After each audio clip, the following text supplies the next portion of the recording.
Ivy! Ivy, how are you? Huwag ka nalapit sa akin. No. I'm so glad you're back. Kamusta yung sugat mo? Kamusta ka? Sinabi na huwag kang nalapit sa akin. Okay.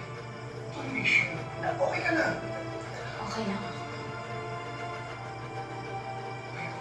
Thank you for being here. Salamat pinuntahan mo ako. Salamat. Miss kita. Miss kita. Inis mo ko. Hindi ako pumunta dito para balikan ka. Pumunta lang naman ako dito para siguraduhin ko talaga na mababalik pa na dito sa kulungan na to. Pinagtutusahan ko na yung ginawa ko kay Carlota. Ano ba gusto mo? Kulang pa yun. Dahil ang gusto ko yung talagang papatayin ka ng konsensya. Hindi mo ba talaga ako papagod? Katuog na mo da kay. Hindi mo pa naranasan ang mga ng ina. Karon na ka nagkuan pa ko ko download. Ako Sobrang makadownload na nais ko ako. sa'yo. Pwede kong gawin yun. Para malaman mo ang sagot sa Pit tanong. na. By the way, pakikamusta mo na lang ang kay Emily. Pila ire do TV na. Anak. Ibalak na naman niya ipapatay. Sabihin mo sa kanya, malapit na niyang makamit at makita yung hinahanap niya. Anong ginawa ni Mama? Babalik ka dito, Hernando. Anong ginawa sa'yo ni Mama? Ivy, please. Anong ginawa sa'yo ni Mama? Danny. Ivy! Bakit ako? Ivy! Ivy, bumalik ka! Ivy!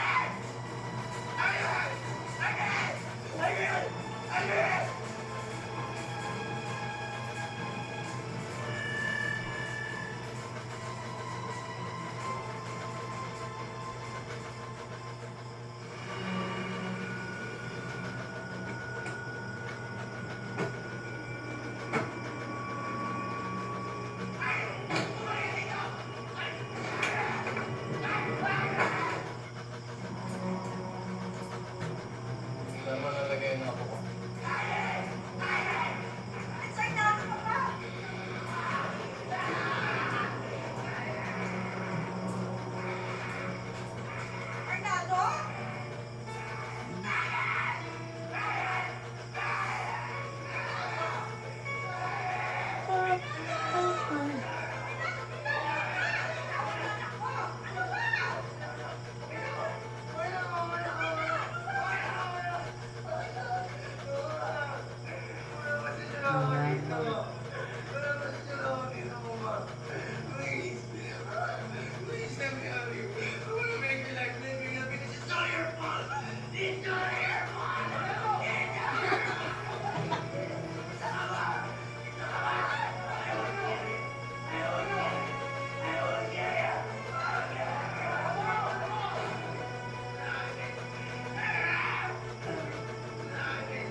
Sa hospital na at ano.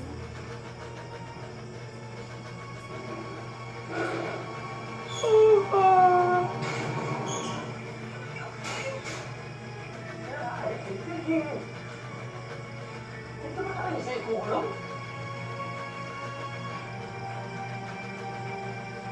Sa muna sa workplace.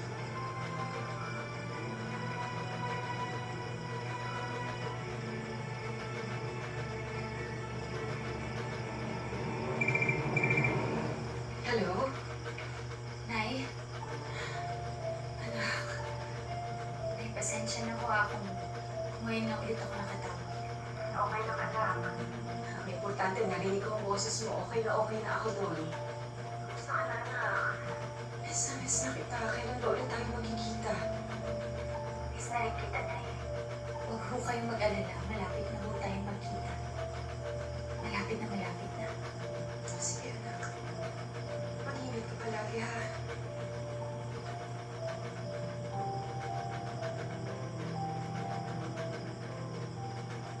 See, Papa? See? Ayan, no? That CCTV won't lie. Dumalaw si Ivy Amos kay Arnaldo before we came in. Alam mo, hindi ako magtataka, Papa. Kung yung babae yan, siniraan ako sa mismong anak ko. Kaya ganun na lang kalaki ang galit sa akin ni Arnaldo, and he almost killed me. Well, totoo naman tinangka mo.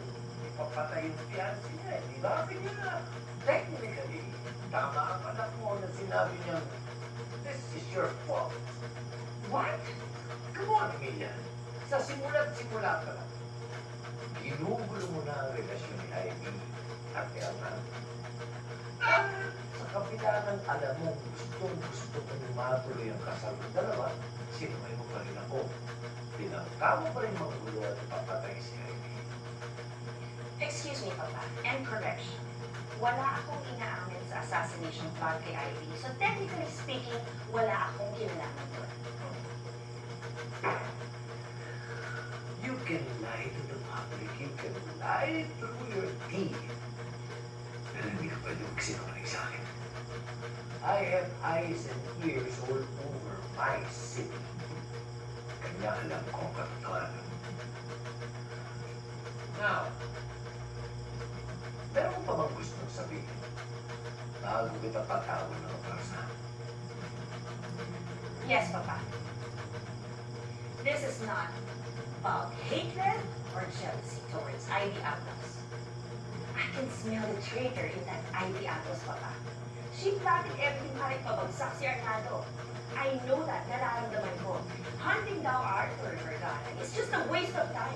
We should get to the head of the snake, and it's Ivy Atlas, Papa. We should kill her. We should kill her as early as now, Papa. Bago kayo magpa-media, magpa-interview, at pasila tayo ng tuluyan sa taong bayan. And if we do that, Papa, alam mo ba ang pwede natin ibintang yan sa mga kalaban natin? And with that, baka makuha pa natin ang simpatsya ng taong bayan. Papa, Ivy Atlas Di is better off magpapalukan. dead. And you know it. Hindi ka magsuka.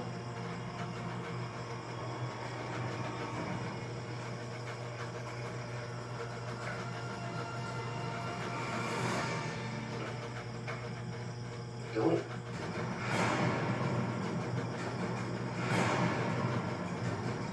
Kaya plano?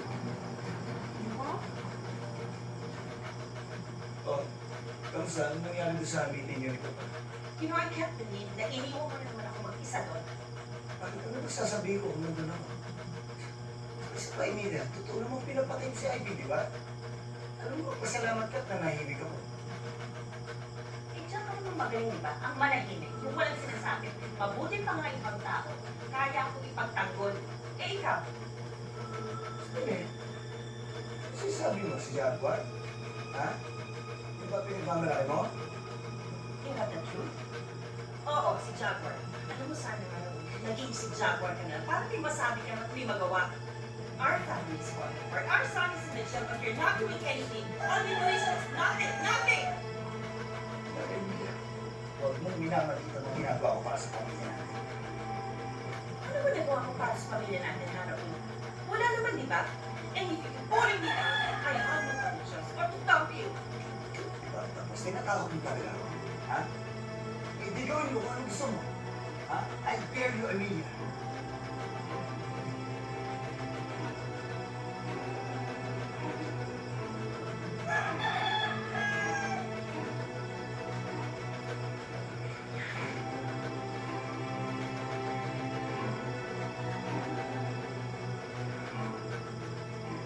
People, I would like you to meet the new head of our private army, Colonel Jose Ruel Santos. And I would like everybody else to know that we will be making a lot of personal changes. Kaya to sa mga ibang tao natin, please lang. Mag-isip-isip na sila if they do not perform according to my standards. For your information, si Colonel Santos used to lead the military operations in the whole of Mindanao. Kanyang napakalaki ng tiwala ko sa So where's your former head, Papa? Emilia. Alam mo naman kung paano kontraktuhin ang mga tawang ko ay siya'y pinagpahinga ko muna. Ano yung ginagawa ko? That is why ang mga tawang ko ay meron tayong insurance.